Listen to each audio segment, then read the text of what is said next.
টকীয়া এখন dining table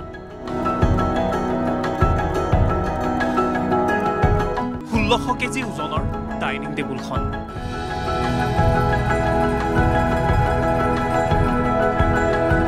dining টেবুলখন নিৰ্মাণ কৰোঁতে সময় লাগিছিল 6 বছৰ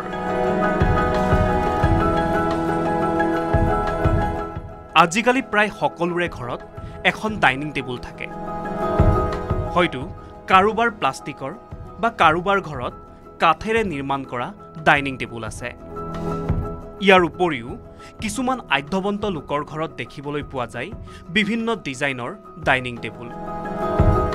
সাধাৰণতে এখন ডাইনিং টেবুলৰ দাম 10000 টকাৰ পৰা আৰম্ভ কৰি 1-2 লাখ টকালৈকে আছে কিন্তু আজি আমি দেখুৱাম এখন বিশেষ ডাইনিং টেবুল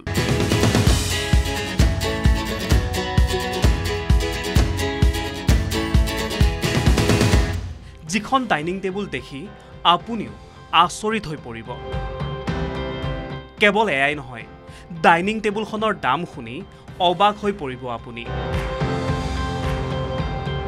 এই বিশেষ ডাইনিং টেবুলখন নিৰ্মাণ কৰা হৈছে কাঁহেৰে সাধাৰণতে কাঁহেৰে কাঁহীবাতি ঘটি আদি নিৰ্মাণ কৰা হয় কিন্তু এইবাৰ কাঁহেৰে নিৰ্মাণ কৰা হৈছে এই বিশেষ ডাইনিং টেবুলখন গোলাকাৰ আকৃতিৰ টেবুলখনৰ লগতে আছে 6খন বহিব পৰা ধুনীয়া টুল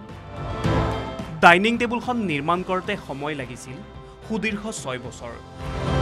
টেবুলখন নিৰ্মাণ কৰোঁতে খৰচ হৈছিল 65 লাখ টকা আৰু ইয়াৰ বিক্ৰী মূল্য হ'ব 1 কোটিতকৈও অধিক এই ডাইনিং টেবুলখন এঠাইৰ পৰা আন ঠাইলৈ নিবলৈ প্ৰয়োজন হ'ব ক্ৰেনৰ কাৰণ ডাইনিং টেবুলখনৰ ওজন হৈছে 1600 কেজি এই টেবুলখন নিৰ্মাণ কৰাইছে সোণাপুৰৰ ৰেডিয়েণ্ট ইণ্টাৰনেশ্যনেল স্কুলৰ স্বত্বাধিকাৰী সুশীল তামুলীয়ে অসমৰ যিটো গৌৰৱ কুটিৰ শিল্প অসমৰ কুটিৰ শিল্পৰ যাতে চিৰদিনৰ কাৰণে জীয়াই থাকে সেইটোৰ কাৰণে উদ্দেশ্য ৰাখি মই এই কামখিনি কৰিলোঁ আৰু ইয়াৰ যিজন খনিকৰৰ নাম মহেশ ডেকা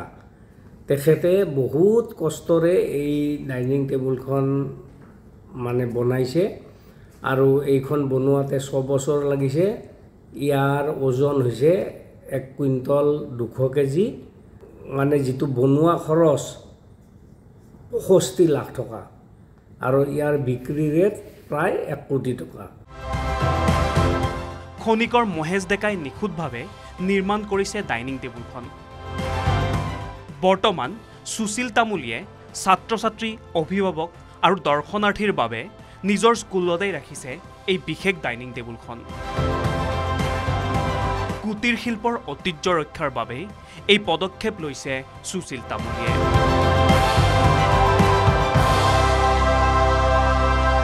নিউজ ডেস্ক লোকেল 18 আপুনি বিচৰা বাতৰি পাব কেৱল নিউজ 18 এপত নিউজ 18 এপ ডাউনলোড কৰিবলৈ স্ক্যান কৰক এই QR কোড গুগল প্লে ষ্টৰতো পাব এই নিউজ 18 এপ